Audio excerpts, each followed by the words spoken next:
자, 자격모형에 따른 사문서 작성죄입니다. 자, 물론 공문서도 개념은 똑같기 때문에 이에 준해서 보면 됩니다. 자, 주문 나와 있고요. 자, 밑에 의보면 자, 대리권이나 대표권 없는 자가, 즉 권한 없는 자가 타인의 자격을 사칭해서 이름은 본인 동그라미, 본인 이름을 적었을 때 본죄가 됩니다. 만약에 본인 이름을 적지 않고 타인의 이름을 적잖아요. 그랬다면 위조가 되는 겁니다. 그래서 1번과 2번을 비교를 잘 해두세요. 자, 예를 볼게요. 첫 번째 예를 보면 대리권 없는 갑이 을 대리인 갑이라고 작성했다. 자기 이름 적었잖아요. 그렇죠? 자기 이름 적었기 때문에 그때는 본죄가 됩니다. 그렇지만 밑에 대리권 없는 갑이 을 대리인 병이라고 해서 본인 이름 적지 않고 다른 사람 이름 적었잖아요. 그랬을 때는 위조가 됩니다. 자, 비교 잘 해두세요. 기출된 적 있습니다. 그래서 마지막에 갑 색깔 칠하고 병 색깔 칠하고 비교를 잘 해두시기 바랍니다. 자, 권한이 없다는 말은 우리 전 시간에 배운 대로 권한팍 동그라미, 초월 동그라미 전부 다 권한 없는 것입니다. 그래서 본죄가 될 수 있습니다. 그렇지만 권한이 있는 자가 권한을 남용하잖아요. 이 남용이란 말은 권한 있는 자라는 겁니다. 그래서 권한 범위 내라는 말을 쓰게 되는 거죠. 그랬을 때는 본죄는 되지 않고요. 경우에 따라서는 배임죄는 가능합니다. 정도는 똑같고요. 자, 다음 페이지 한번 가보시면 자, 첫 번째 판례는 별로 의미가 없고 자, 밑에 판례를 보도록 합니다. 자, 중요한 판례인데요. 별 펼칩니다. 자격모형 문서죄에 있어서 타인 속에는 자연인, 법인기 없는 단체도 되고요. 자, 독립한 사회적 지위를 갖고 활동하는 존재도 이 타인 속에 포함됩니다. 그러면 이 독립한 사회적 지위를 갖고 활동하는 자의 예가 나오는 것이 밑에 있습니다. 그것이 땡땡 부동산. 우리 길거리 가다 보면 간판 있죠, 간판. 간판에 무슨 공인중개사 사무소, 무슨 공인이라는 거 보이죠? 그게 바로 자격모형 작성죄에 있어서의 명의자가 될 수 있다는 거예요. 됐나요? 자, 출제가 여러 번 되었습니다. 꼭 기억을 해두시고. 자, 그래서 예를 한번 볼게요. 자, 중개사 사무소를 대리 대표할 권한 없는 자가 매매계약서를 작성할 때 그 공인중개사 대표 누구 할 때 자기 이름 적는 거야. 자기 이름 적게 되면 자격모형을 사칭했다라고 볼 수 있는 거예요. 우리가 매매계약서 쓰잖아요. 그렇죠? 매매계약서, 임대차 계약서 쓰잖아요. 쓸 때 마지막에 계약서 쓸 때 이 매도인, 매수인 쓰고 마지막에 공인중개사 이름 적잖아요. 그 공인중개사 이름 적을 때 이 공인중개사 대표자 이름 적어야 돼요. 대표자 이름을 적지 않고 거기서 알바생, 직원 이름 적게 되면 그것이 바로 자격모형죄가 되는 거예요. 자, 그거 받으시고 그런 내용의 판례입니다. 그래서 2번 꼭 좀 기억을 해두세요. 자, 그런 내용의 사실관계입니다. 다음 페이지 보시면 자, 그리고 밑에 판례도 보면 자격모형이 되는지 안 되는지는 밑에 형식에 따라 결정한다. 이거 설명드렸죠? 왜 형식에 따라 결정한다고요?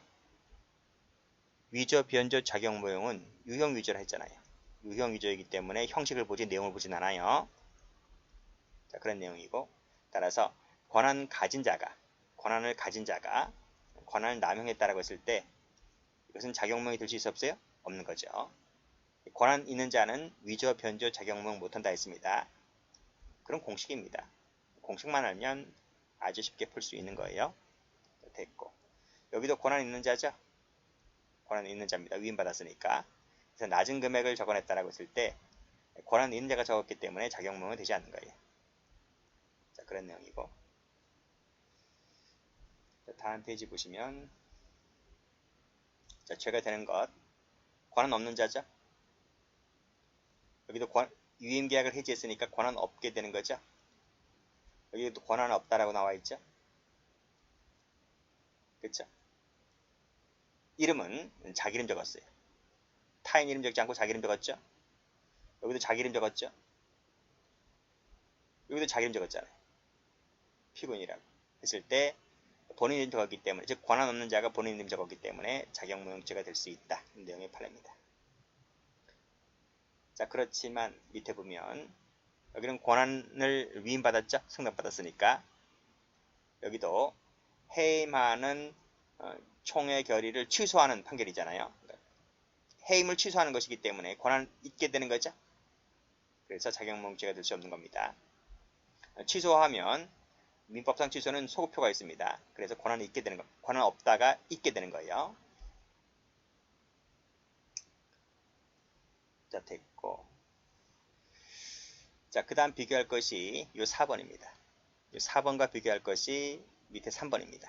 이 두 가지 판례는 같은 판례인데 비교를 해두세요. 자, 먼저 4번을 보면 종종 신임 대표자 등이 선임되고 전임 대표자에 대한 직무집행 정지입니다. 직무집행 정지하는 가처분 결정이 난 다음에 그 정지 가처분 결정이 있은 다음에 위 가처분 결정이 취소가 됐습니다. 취소가 됐다면 이때부터 이때까지, 그렇죠? 정지할 때부터 취소될 때까지 권한 함부로 쓰면 안 되겠죠. 그렇죠? 이때까지 취소 결정 날 때까지 권한 함부로 쓰면 안 되는데 저희에 정지당했기 때문에, 근데 그 정지당한 자가 이때부터 이때까지 권한을 썼다는 거야.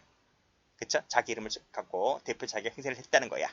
그랬을 때는 자격무용죄가 될 수 있다는 그런 내용의 판례입니다. 그렇지만 밑에 보면 여기 보면 여기도 정지 나왔잖아요. 취소 나왔습니다. 취소가 나왔는데 똑같아요. 여기도 정지가 나왔고 취소가 나왔잖아요. 똑같은 거 여기까지 똑같은 것인데 어디서부터 어디까지 권한 행사를 했는지를 잘 보셔야 돼요. 이 4번 판례는 결정 시부터 취소 시까지, 즉 정지당했을 때부터 취소 날 때까지 자기 권한을 썼다는 것이고, 그러니까 줘야 되는 것이고요. 근데 밑에 것은 정지부터 취소까지는 똑같은데 이것은 가처분 결정 나기 이전이야. 이전이기 때문에 그때는 자격무용이 되지 않는 것이죠. 됐어요. 자, 됐고. 그 다음에 밑에 보시면 종중 대표자 등 선임 결의가 무효라고 한다면 전임 이사들이 계속 종전 그 사무를 수행하면서 임원 자격으로 작성한 이사로 이루어온 자격무용이 되지 않겠죠. 자, 그런 내용이고요. 자, 그 다음도 보면 여기를 보면 대주주라 했잖아요. 대주주는 권한 있는 자입니다. 즉 임시주주총회 이사록을 작성할 수 있는 권한 있는 자야. 권한 있는 자가 있기 때문에 자격무용이 될 수가 없는 것이다. 이런 내용의 판례입니다. 자, 본제는 목적범위입니다. 그래서 행사할 목적이 있어야 되는 것이고요. 그래서 밑에 꺽쇠 1번을 보면 사문서를 작성하는 자가 대표로서의 자격을 무용했죠. 무용해서 문서를 작성한다는 인식, 용인이 있다는 겁니다. 그 말은 고의가 있다는 거야. 목적과 고의가 있기 때문에 본제가 될 수 있다는 것입니다. 여기 인식과 용인을 했기 때문에 행사할 목적과 고의가 있다고 봤습니다. 자, 작성자가 행사할 목적으로 자격을 무용했죠. 그래서 문서를 작성했다면 상대방이 알았든 몰랐든 간에, 그렇죠? 알았든 몰랐든 간에 달리 볼 것이 아니다 하는 말은 본제가 된다는 것입니다. 왜 그럴까요? 형식주의니까 그래요. 상대방이 알았든 몰랐든 그게 중요한 게 아닙니다.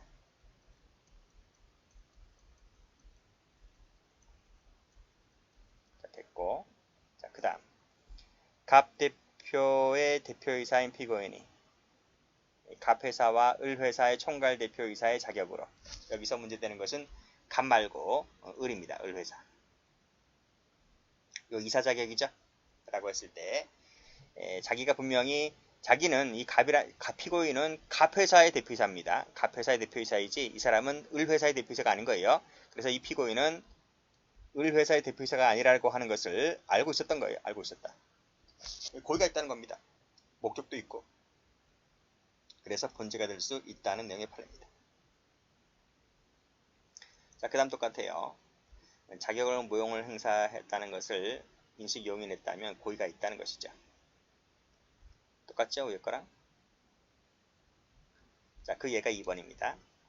조합장 아닌 자가 조합장의 직함을 사용했다는 거죠. 자격 사칭했죠. 조합장의 자격을 사칭한 겁니다. 그래서 계약서를 작성했는데 누구 이름으로? 본인 이름으로 라고 했을 때 이 계약서를 작성하는 순간 본죄 기수가 되는 것이죠. 이때 상대방이 알았거나 또는 그 계약서의 조합장 직인이 아닌 다른 인장을 날인했다 할지라도 본죄가 되는 것이죠. 그렇죠? 여기서 기수가 되는 것이니까. 상대방이 알았든 몰랐든 간에 조합장 직함을 갖고 아닌 자가 조합장 직함을 갖고 도장 찍으면 본죄 기수가 됩니다. 자, 이 판례 출제가 많이 되었습니다. 기억해 두시기 바랍니다.